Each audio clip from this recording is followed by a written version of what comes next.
Athlon Sports just released a bombshell article where anonymous Big Ten coaches spilled out the truth about every single team in this conference. And they had some harsh things to say, not only about Nebraska and Matt Rule, but about our opponents this year. So in today's video, I'm going to react to all of it. What they're saying about this program. Are they pessimistic about the Huskers?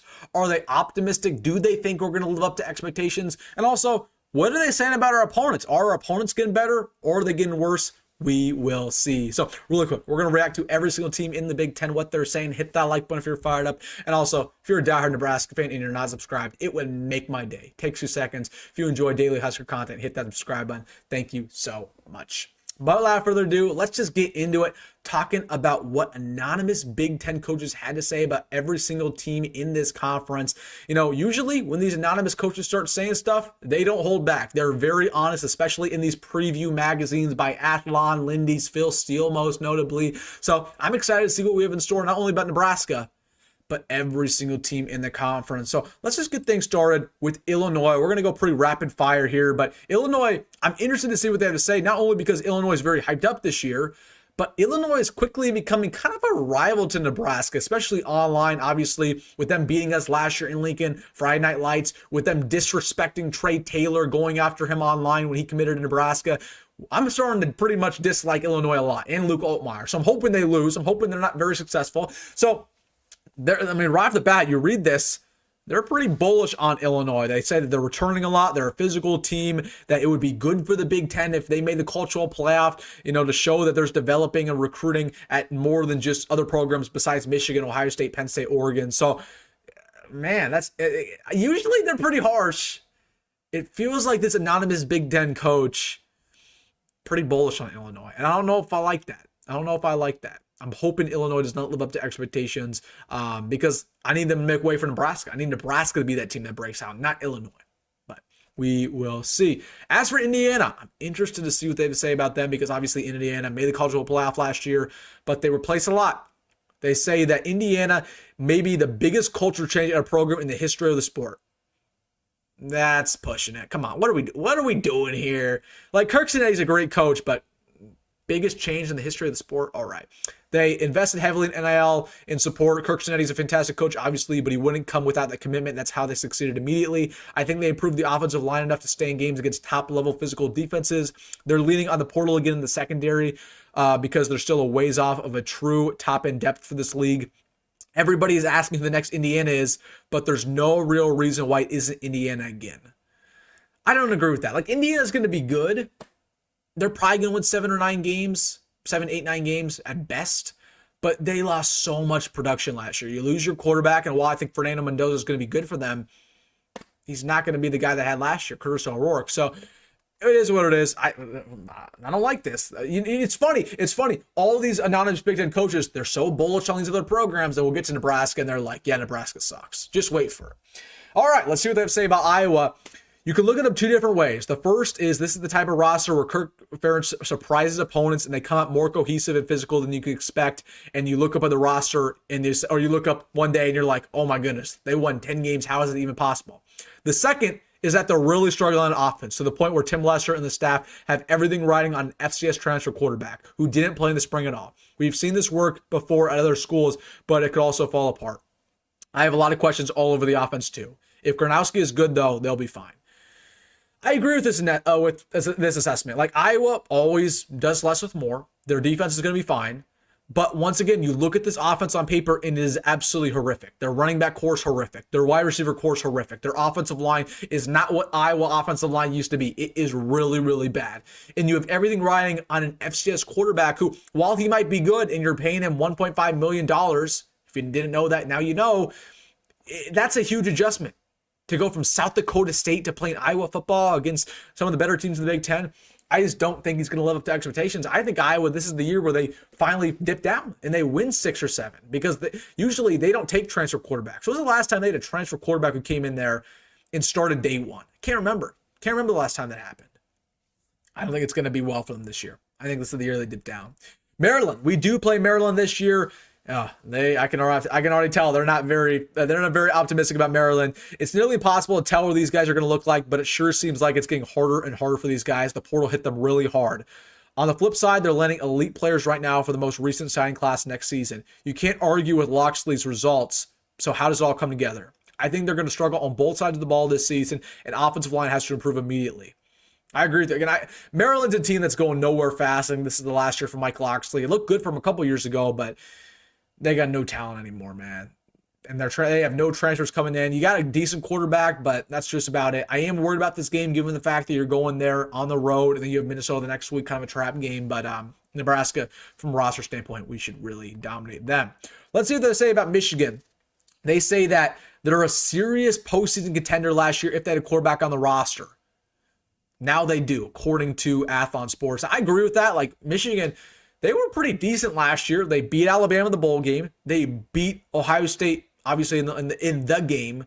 And a lot of Nebraska fans are in my comment sections. They're like, Michigan's not that good. Michigan is good because they beat two high-quality teams last year with whoever at quarterback. Jaden Warren, Alex Orji. Like, those quarterbacks are garbage.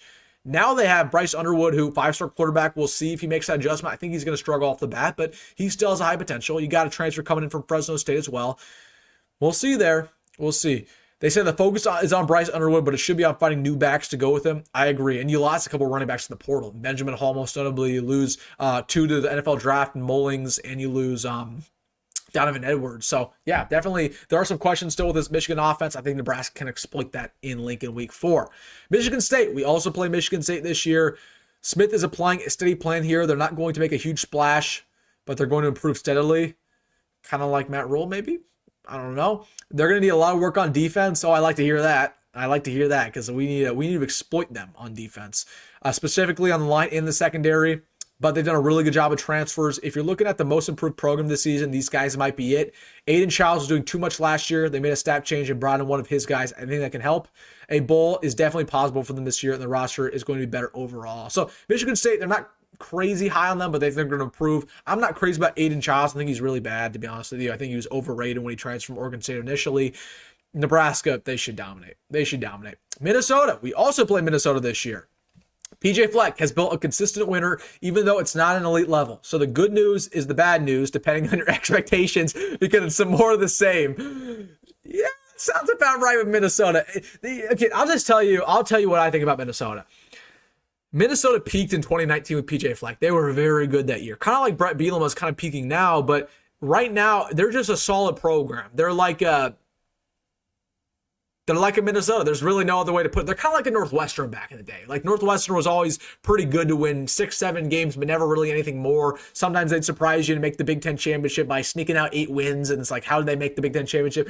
Minnesota's kind of there right now, where it's like, I just don't really see a world where they win any more than 7. They just aren't very talented anymore, and they're not recruiting at a high level anymore.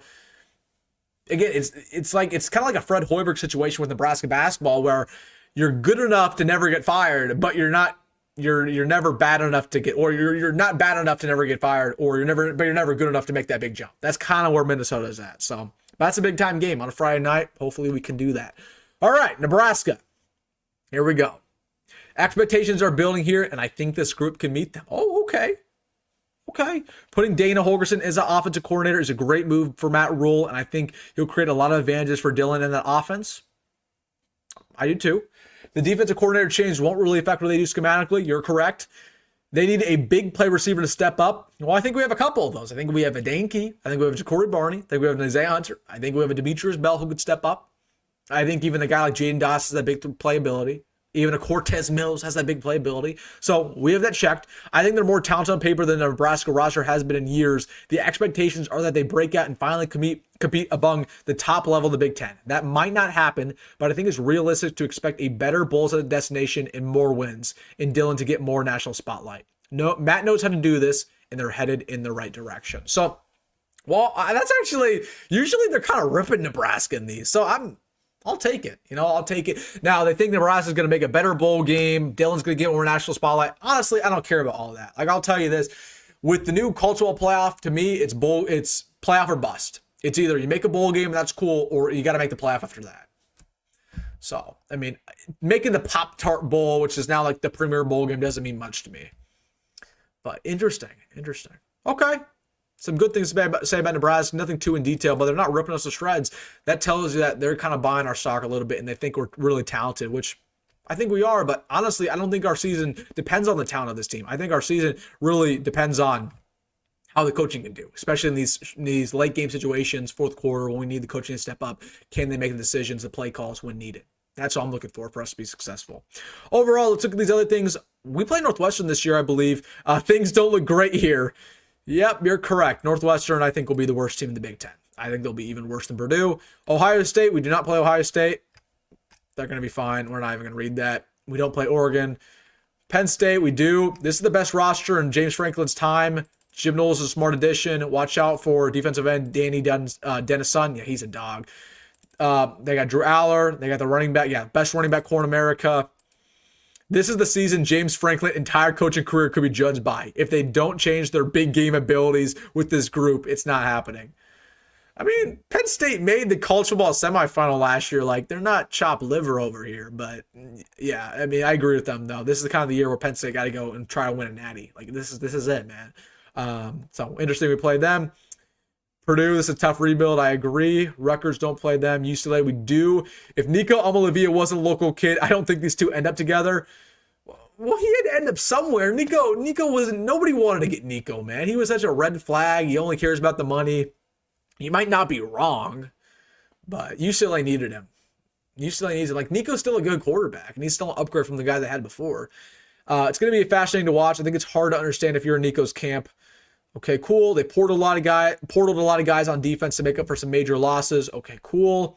This is a team with a lot of questions and almost brand new staff and a superstar transfer at quarterback. They're going to steal a lot of attention from USC for a bit, but it's going to be a huge challenge for a young, unproven head coach to keep this from becoming a circus that falls apart.